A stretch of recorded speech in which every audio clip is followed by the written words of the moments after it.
Dourados em Revista, vamos iniciar. Olha, não é o Maurício Leme, não. Tá? Eu podia imaginar que não era ele, mas fiquei na dúvida. Sabia que era um jovem. É o Marcelo Mourão que fez essa lei aí do médico, deixar lá o nome dele, orar, né? Eles estão tudo bravos lá. Mas é incrível, né? Eu tenho medo, sabe do quê? De que na busca de promoção eleitoreira se esqueça do cerne do problema da saúde e fica buscando ali o palito que caiu, o garfo que não chegou, o horário do médico. Como é que você viu essa lei? Eu lá sei eu se é portaria, que diabo é isso aí que o Marcelo Mourão colocou para os médicos e nos postos de saúde?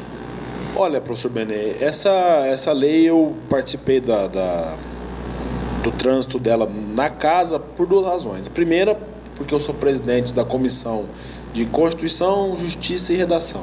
Então, todo projeto, se vem do Executivo, se é da mesa diretora ou de algum vereador, ou um projeto de lei de iniciativa popular que porventura chega à Câmara, ele, em primeiro lugar, ele vai passar nessa comissão. É o primeiro lugar que ele vai. Então, todos os projetos de lei lá que passam pela Câmara, a gente analisa porque passa na comissão.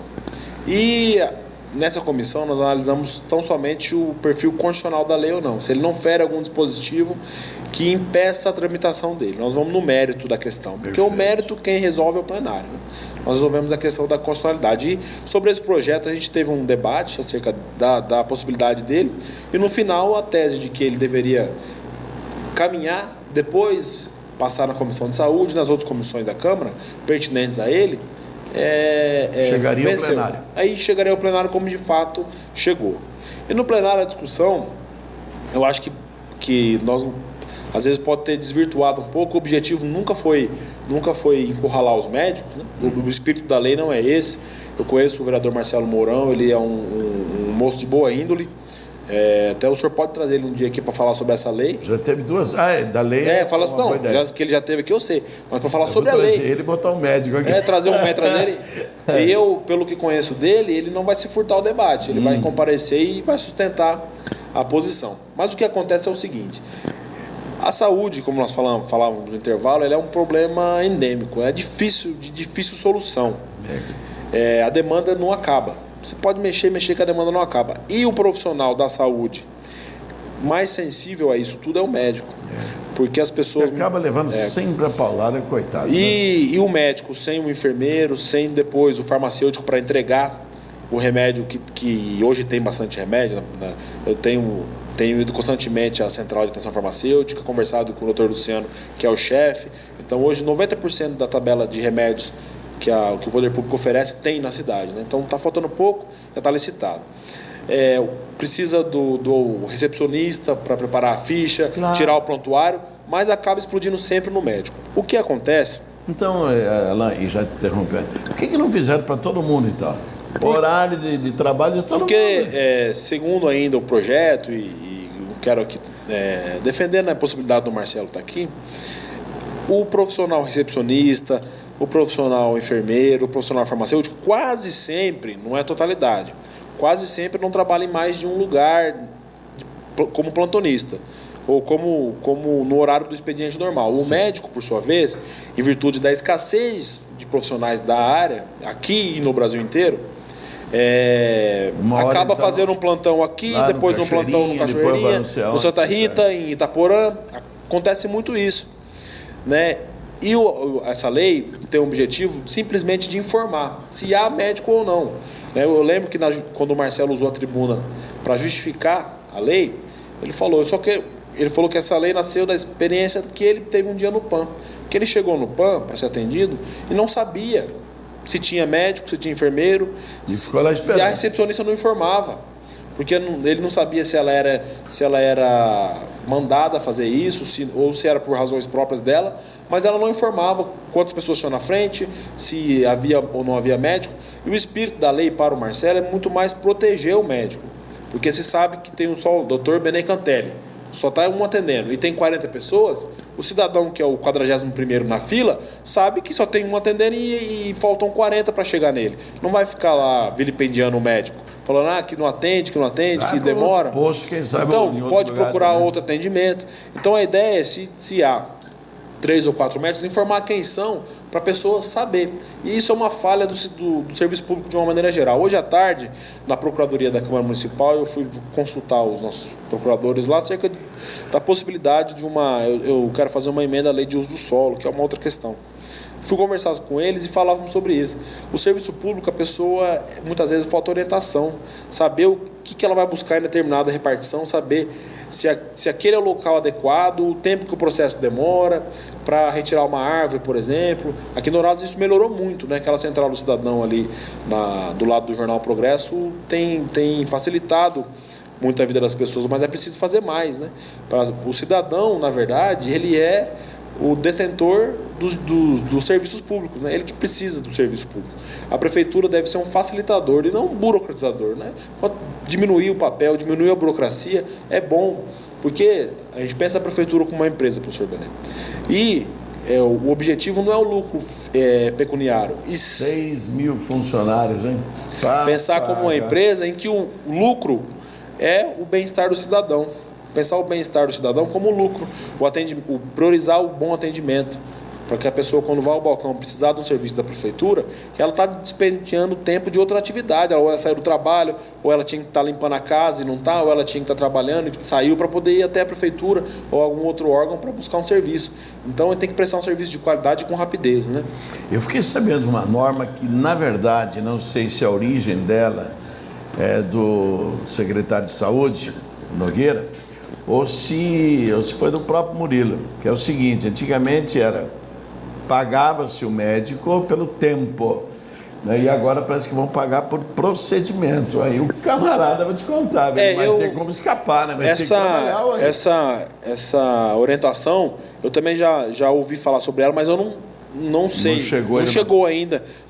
Isso não se materializou. O camarada vai querer produzir para poder receber. Porque se for apenas uma questão de regulação interna da Secretaria, não precisa vir para a Câmara.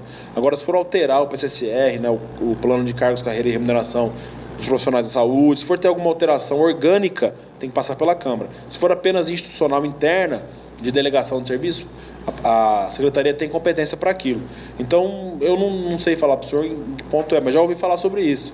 Você vai pagar por consulta, pagar por procedimento, não mais o plantão de 4, 6 ou... Porque tem um amigo que trabalha agora nesse plantão de marca, né, as consultas, tal, e ela disse que há um tempo atrás você tinha 15 consultas, parecia 3 pacientes.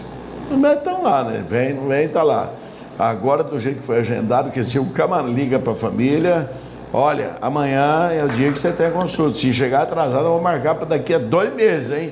Rapaz, mas das 15 está vindo 14, 13. Isso é bem interessante, porque o professor Agenor, que é o diretor administrativo lá do HU, me testemunhou exatamente isso. Como as consultas eletivas, elas acabam tendo um prazo um pouco maior do que deveria, por N razões, né?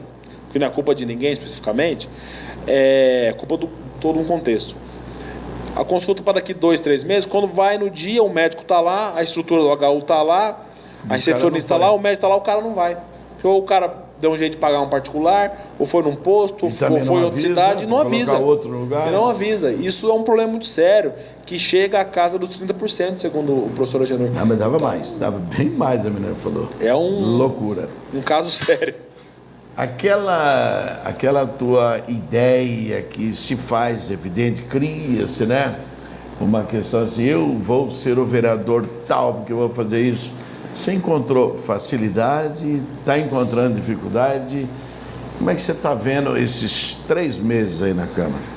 Olha, todo começo na vida é difícil, né? Em qualquer atividade, não só na política, né? Quando você entra na faculdade, o começo é difícil. Quando eu saí da UED em 2001, em 2002 fui ser seu aluno no Objetivo 2, o começo foi difícil, não foi fácil. As pessoas são novas amizades, os professores são diferentes, Você vem falar, esse cara é atleta, a fama não era boa dos atletas. O professor Mário Sérgio... Mas a turma do Silas, a fama era boa porque o Silas botava rédea. O professor Mário Sérgio, quando me conheceu, já falou logo que com ele vagabundo não se criava, né? Falou, então você anda na linha comigo. Eu falei, não, pode deixar que vou andar na linha assim. O começo é sempre difícil, em qualquer atividade. E não foi diferente comigo na Câmara. Muito embora eu tenha tido uma experiência de 30 dias em 2010, né, no auge daquela crise político-institucional que nós vivemos aqui na cidade, que nem cabe a pé, né? Nem vale a pena ficar falando, um momento triste da nossa história. Eu assumi por 30 dias, fui relator da comissão parlamentar que analisou o pedido de cassação do ex-prefeito. Cumpri meu papel naquele momento, mas aquele era um momento muito diferente, era terra arrasada, né, tudo muito complicado. Daí eu fiquei os 30 dias... E por outro lado, Alan, você não estava ali investido de 2.405 votos, não, você estava ali assim, no interregno, enquanto vai acontecer, ele pode voltar. Carecia de legitimidade. Lógico. É isso. Aí, eu saí, o Idenor Machado saiu da Secretaria de Educação, voltou para a Câmara, eu era suplente, acabei ficando como primeiro suplente do DEM e saí. Agora, é diferente, eu tenho um mandato com prazo para começar, prazo para acabar e com várias demandas a cumprir. O começo, eu confesso para você que eu tenho tido dificuldades, porque não é fácil, a gente espera, como o doutor Eduardo Marcondes também já me confidenciou isso, você espera conseguir fazer muita coisa, mas a competência, não no sentido do cara ser competente, mas a competência para poder fazer do vereador ela é limitada, né? O prefeito tem uma competência extremamente maior, tem a caneta, determina, executa, é isso, por isso que ele é o executivo. A nós cabe fiscalizar, a nós cabe propor melhorias. Né? O começo não tem sido fácil, mas eu tenho assim, perseverança, né? Eu acho que a tendência é melhorar, mantendo a mesma linha de trabalho que vem desde da nossa vida acadêmica, profissional, fora da política, como advogado, como professor, que eu tenho certeza que o trabalho as pessoas vão reconhecer. E tem reconhecido já, muito legal. Olha, não tem aquela do vereador mais antigo, olha, quem é esse pirralho aí que tá mas agora, difícil porque a maioria é novo. Quando é só, todo mundo olha de canto de olho. Agora, dos 12 vereadores da legislatura passada que terminaram o mandato, que só dos que terminaram o mandato, só 3 haviam começado o mandato. Importante destacar isso também. Dos 12 que terminaram, apenas 8 conseguiram voltar. Então, 11 são novos. Alguns não em primeiro mandato, né? A maioria. Alguns já foram vereadores, mas 11 estão na Câmara. E não estavam ano passado e estão agora. É a maioria. Então, é um grupo forte e tem clamado por mudanças, né? Por uma maior participação, eu acho que isso é importante. Então, e tem tido um casamento interessante entre os mais experientes. Eu escuto muito a dona Adélia, acho que ela tem um perfil político interessante, ela é muito ponderada. Então nós temos vereadores experientes ali que podem passar um relato maior. E os novos, que vêm com um gás maior de andar, se precisar sair à noite, acontecer um problema, ir em algum lugar, no posto de saúde, vistoriar, saber o que está acontecendo, até para poder ajudar o prefeito, porque é impossível saber de tudo que se passa na cidade. Aí não tem como saber. Uma cidade do tamanho de Dourados, com mais de 200 mil habitantes, como é que o prefeito vai saber de tudo que acontece? Então cabe a nós irmos aos postos de saúde, como fiscalizadores mesmo, as unidades de educação infantil, as escolas, e buscar, falar, aqui está errado, aqui está certo, vamos melhorar. Aos distritos, que eu tenho feito um trabalho muito grande em favor dos distritos, porque eu acredito que é uma população que é carente do ponto de vista de atenção do poder público, né? Tem um caso que é interessante, lá na Vila Formosa, tem a escola Padre Anchieta, Escola Municipal Padre Anchieta. Ela está em setembro, a reforma vai 4 anos. 4 anos. Então, o que acontece? Ela pegou um período de crise política na cidade e isso refletiu na obra. Então, a poliesportiva da Vila Formosa está com a parede metade caída. Se o CREA for fazer uma fiscalização lá, fecha a poliesportiva, uma das pouquíssimas opções de lazer para quem mora no distrito.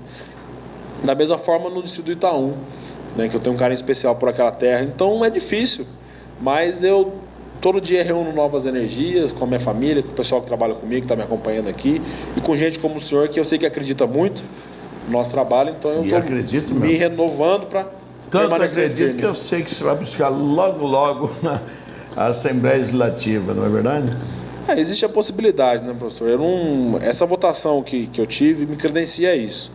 Claro que eu não sou sozinho, eu tenho um grupo político que eu tenho que ouvir, liderado pelo meu pai, né, que muito embora não possa, por uma razão óbvia, né, ser nomeado, ética, enfim, né? Ética, mas é quem mais me orienta e trabalha comigo e anda comigo. Nós saímos juntos ontem, fomos na Vila Formosa semana passada, então sempre nós estamos fazendo alguma ação, ele está comigo e tem legitimidade para isso, porque é quem me ajuda, né, junto com a minha assessoria. Então, nós temos que ouvir meu grupo político e tem um partido. Sou do Democrata, sou um cara de partido, fui presidente do partido aqui em Dourados por 1 ano e meio, do DEM. Então, muitas vezes as pessoas, quando eu assumi o Democrata, eu tinha 25 anos. É um partido que tinha 4 vereadores e um deputado estadual em quinto mandato.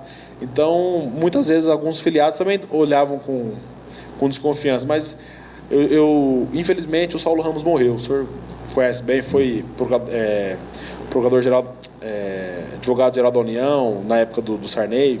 Foi uma pessoa influente da Nova República. Faleceu essa semana um homem que contribuiu muito com o país. E ele disse que a juventude é um problema que só o tempo é capaz de resolver. Então, quando eu tinha 25 anos e assumi o DEM, eu não tinha o que fazer se o cara me desconfiasse pela pouca idade. Eu tinha que trabalhar e mostrar que eu era capaz. E na política, agora no mandato de vereador da mesma forma. E se for a vontade do partido e do meu grupo político disputar a Assembleia, eu vou disputar com essa mesma confiança. E vai chegar lá. Você viu aqui, ó? O tempo voa, né? Já foi 1 hora. Ele já está berrando lá para mim. Coloca então a curiosidade aí, Leandro. Aí o tempo passa com gente boa, conversando, passa o tempo.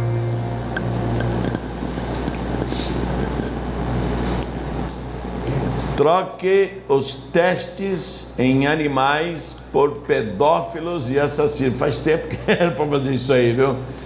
Tão simples, né? Como pegar um vagabundo de um pedófilo desse aí, ó, capar o bicho, solta aí igual o porco no meio do mato.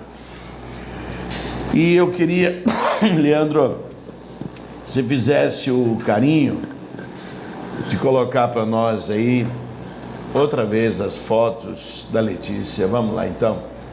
Uma homenagem que nós estamos fazendo a ela, que também foi nossa aluna lá no Colégio Objetivo, juntamente com Alain, meu filho também. Hoje estava bastante triste. Está aí, ó, uma menina com 23 anos, odontóloga, fazendo pós-graduação em odontologia, e um acidente tolhe a vida dela de uma maneira brutal. Por isso que eu digo, sabe, se nós soubéssemos o dia que nós fôssemos morrer, você já morria antes da hora. Porque não é possível. Como é que uma menina dessa ia imaginar que ela iria embora tão cedo e tão logo? Lembrando aqui que o meu amigo Alan já esteve com o FHC em fevereiro. O que você vai fazer lá com ele?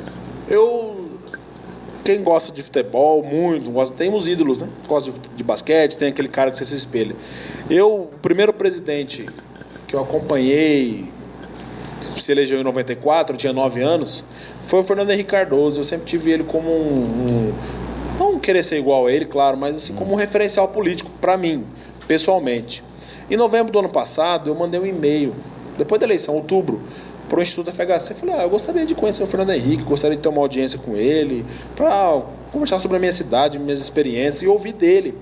E aí, quando eu estava em Berlim, fazendo um curso em novembro, eu recebi a resposta de que eles iam marcar a agenda. Em janeiro marcaram, eu fui dia 28 de fevereiro lá, eu, meu pai e a Carol, que trabalha com a gente, fomos até o Fernando Henrique Cardoso e fomos recebidos na sede do Instituto Fernando Henrique Cardoso, lá no Vale do Anhangabaú, na São Paulo, que você tanto conhece. Foi uma experiência sensacional, maravilhosa. Recebeu muito bem. 40 minutos de uma conversa excelente, que passaram tão rápido quanto essa 1 hora que nós estamos aqui. Então, um homem que escreveu a história abalado, do país. Né? Porque perdeu a Ruth faz pouco tempo também, né? Bom, meu diretor, coloca para nós a oração do dia.